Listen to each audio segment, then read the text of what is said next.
Assalamualaikum warahmatullahi wabarakatuh. Perkenalkan, nama saya Rizal dari kelas pendidikan akuntansi A.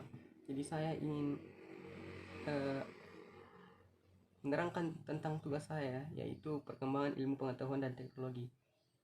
Perkembangan ilmu pengetahuan dan teknologi (IPTEK) yang makin cepat dalam era globalisasi merupakan salah satu ciri utama dari masyarakat masa depan, apalagi pada masa kini, yaitu industri 4.0, di mana IPTEK sangat diperlukan di berbagai bidang.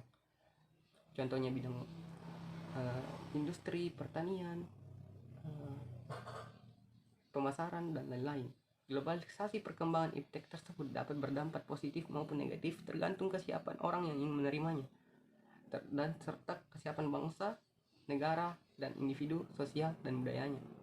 Lalu, segi positif antara lain memudahkan untuk mengikuti perkembangan iptek yang terjadi di dunia, menguasai dan menerapkannya kepada untuk kebutuhan pembangunan, pangan, dan lain-lain, sehingga dapat memudahkan masyarakat untuk mencapai tujuannya dengan lebih mudah. Sedangkan sisi negatifnya, apabila kondisi sosial budaya belum siap, sehingga dapat menyebabkan seperti kriminalitas yang tinggi, kekerasan. Beberapa rangkaian kegiatan pengembangan iptek yakni penelitian dasar, penelitian terapan, pengembangan teknologi, penerapan teknologi. Masyarakat masa depan perlu melek iptek. Lalu ada juga perkembangan arus komunikasi yang semakin padat. Salah satu perkembangan iptek adalah berkaitan dengan informasi dan komunikasi, utamanya satelit komunikasi, komputer, dan sebagainya. Di Indonesia terjadi perubahan masyarakat pertanian ke masyarakat industri, dan masyarakat industri ke masyarakat informasi, umumnya pada negara berkembang.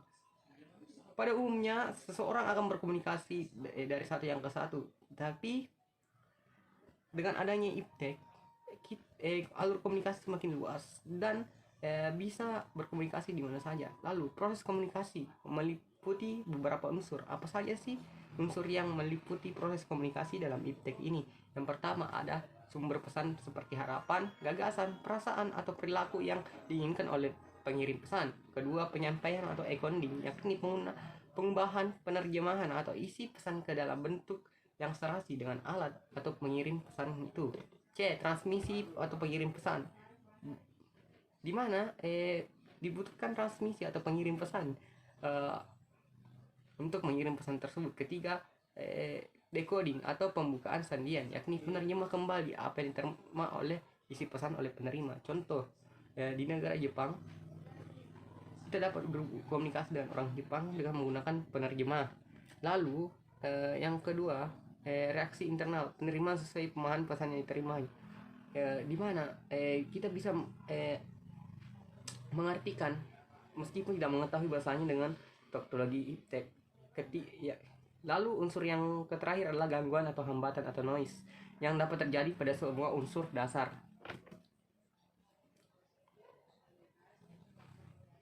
C. Peningkatan layanan profesional. Salah satu tentang ciri masyarakat masa depan adalah meningkatnya kebutuhan layanan profesional dalam berbagai bidang kehidupan manusia karena perkembangan iptek yang makin cepat serta perkembangan arus informasi yang semakin padat dan cepat. Maka anggota masyarakat masa depan semakin luas wawasan dan pengetahuannya serta daya kritis yang semakin tinggi.